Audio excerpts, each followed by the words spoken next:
튀르키예는 난민이 워낙 많이 들어와 있는 나라인데요. 그 중에서도 시리아 난민만 따로 쳐도 무려 360만 명이 넘습니다.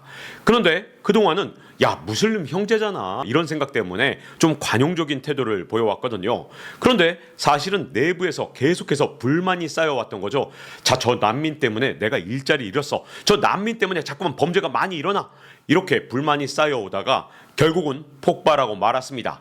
이제는 튀르키예 전역에서 난민에 대한 반대 시위가 일어났고요. 이게 폭동으로 번지면서 곳곳에서 방화가 일어나고 폭력 시위가 점점 더 거세지고 있습니다. 과연 튀르키예 반난민 시위가 어디까지 갈지 지금 전 세계의 이목이 집중되고 있습니다. 왜 그러냐? 지금 튀르키예가 난민을 막아주고 있기 때문에 유럽으로 들어오는 난민 숫자가 대폭 줄어들었는데, 만약에 에르도안 정권이 밀리게 돼서 국경을 개방하게 되면 유럽으로 물밀듯이 이 시리아 난민 300만 명이 넘는데, 이 인구가 유럽으로 몰려들 가능성이 너무나도 크거든요. 그러면 이게 유럽의 정치 지형도까지 바꿀 수 있는 아주 중요한 문제가 될 수 있습니다. 더군다나 지금 우리나라는 외국인 이주 노동자를 더 많이 받아들이자, 이렇게 정부에서 계속해서 노력하고 있는데요. 여기에도 영향을 미칠 수 있기 때문에 튀르키예 반난민 시위를 주목할 필요가 있습니다. 난민 반대 시위가 지금 폭력 사태로 빚어지면서 그야말로 도심 곳곳이 불에 타고 있는데요. 자, 화면을 보시면요, 튀르키예 시민들이 저렇게 거리로 쏟아져 나와서 불까지 지르고 있는데요. 자, 구호도 외칩니다. 자, 저렇게 명확하게 우리는 난민을 원하지 않는다, 그리고 난민을 받아들인 에르도안 정권에 반대한다, 이렇게 외치면서 점점 더 폭력 시위로 바뀌어가는데요. 저렇게 막 차를 들어 엎으려고 한다든가 그런 시위들이 점점 더 늘어나니까 이걸 막기 위해서 에르도안 정부는 물대포를 쏘고 온갖 방법으로 이 시위들을 막으려 하기 때문에 결국은 폭력 대 폭력으로 붙는 이런 폭력 시위가 점점 더 튀르키예 전역으로 확산되고 있는 겁니다. 이번에 튀르키예 대규모 폭력 사태는 7월 1일부터 카이세리라는 도시에서 시작됐거든요. 그런데 이 시위가 시작되니까 카이세리에서만 먼저 300명을 체포했습니다.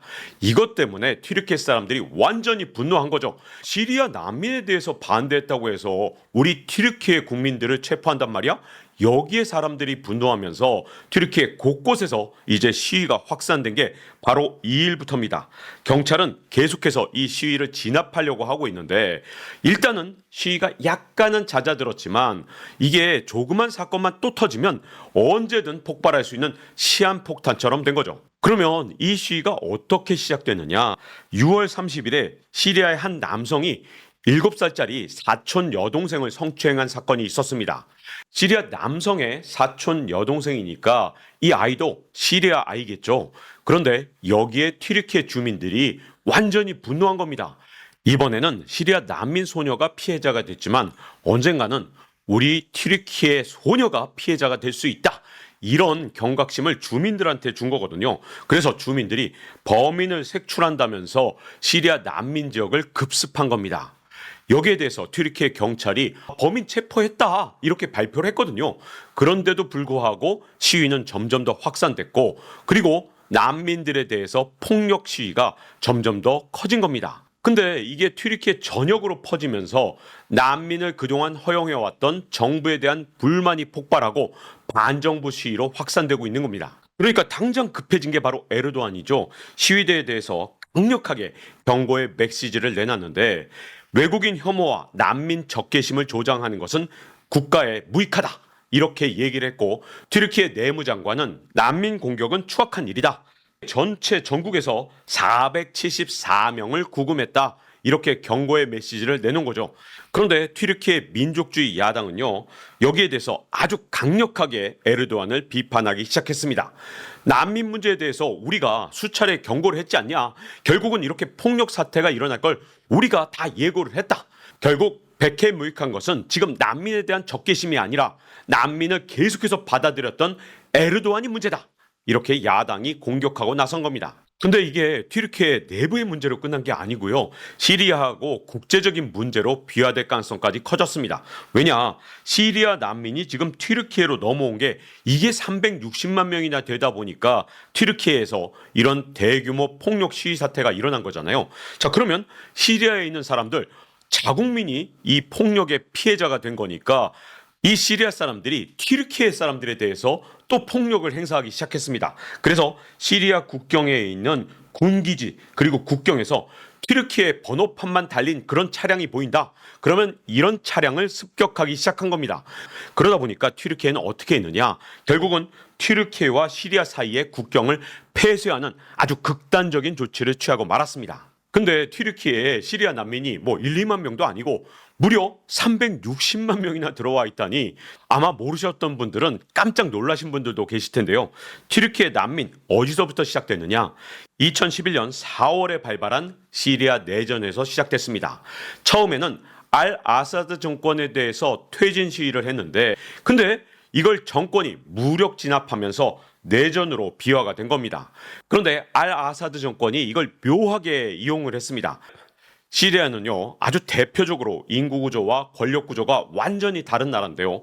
인구는 순위파가 70%로 훨씬 많습니다. 그런데 권력을 장악한 건 시아파 14%거든요. 처음에는 알 아사드 물러나라 이런 시위였는데 이걸 알 아사드가 순위파 대 시아파의 대결 구도로 몰고 갔습니다. 그러면서 시아파 전체가 이 권력을 장악하고 있으니까 아무래도 무기가 훨씬 더 좋을 수밖에 없잖아요. 이 무기로 순위파를 탄압하기 시작한 겁니다.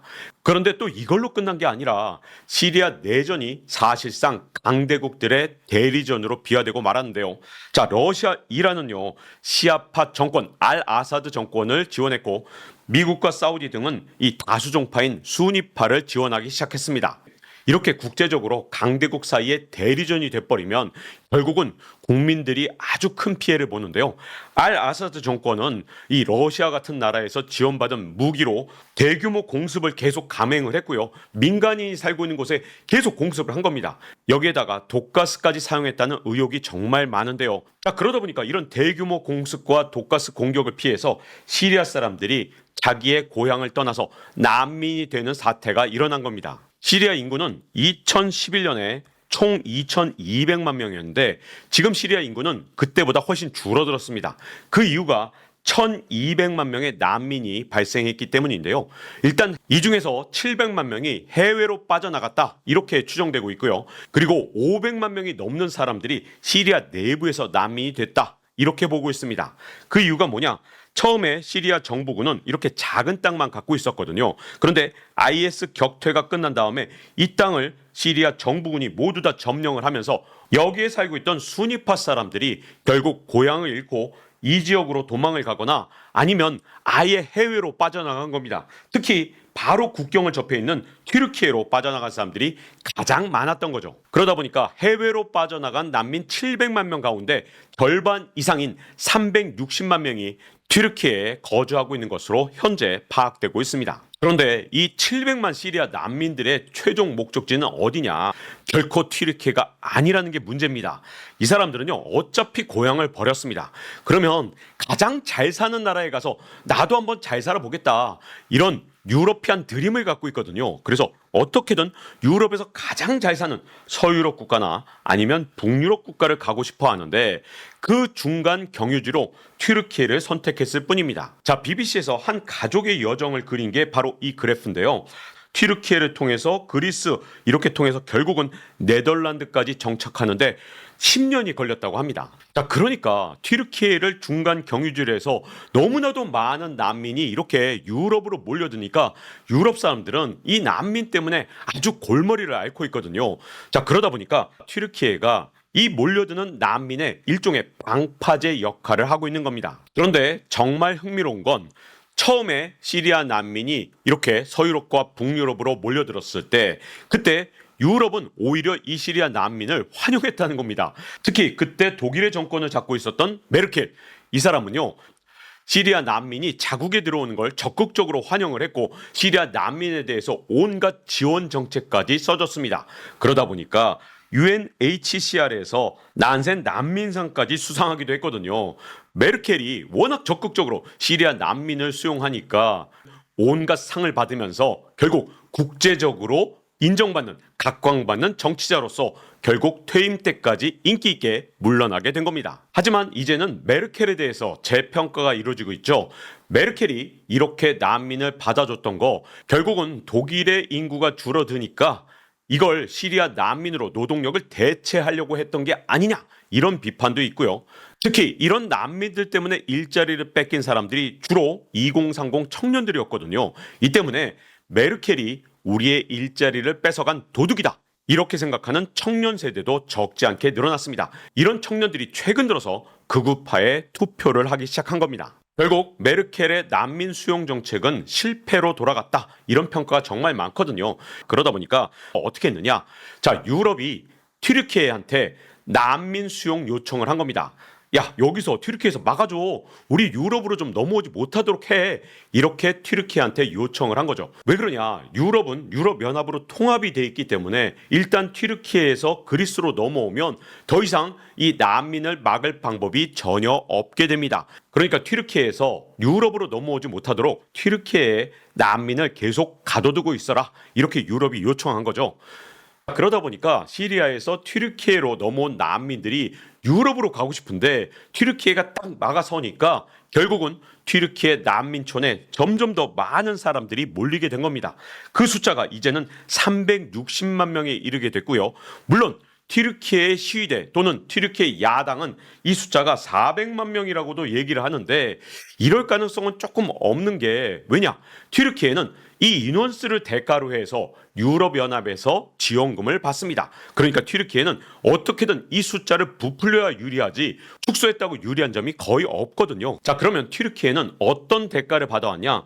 2011년 이후에 총 100억 유로, 15조 원의 지원금을 받아왔습니다. 그리고 이게 끝이 아니죠. 튀르키예는 난민 숫자만큼 계속적으로 유럽연합에 지원해달라고 요구를 합니다. 자, 만약에 유럽연합이 돈을 안 준다, 그러면 국경을 개방하겠다고 협박을 하죠. 자, 그러면 유럽연합으로 바로 넘어올 테니까 어쩔 수 없이 유럽연합은 계속해서 지원금을 지급하고 있습니다. 근데 이 난민을 이용해서 돈만 받는 게 아니라 난민을 무기로 아주 강력한 협상력을 에르도안이 갖게 되는데요. 에르도안은 걸핏하면 이 난민이 그리스로 넘어가도록 국경을 개방하겠다, 이런 협박을 통해서 계속해서 강력한 협상력을 EU에 대해서 갖고 있었는데요. 이렇게 난민은 대외적으로 에르도안의 강력한 무기가 됐던 건 맞는데, 근데 국내에서는 그동안 어떻게 난민 문제를 해결해 왔냐?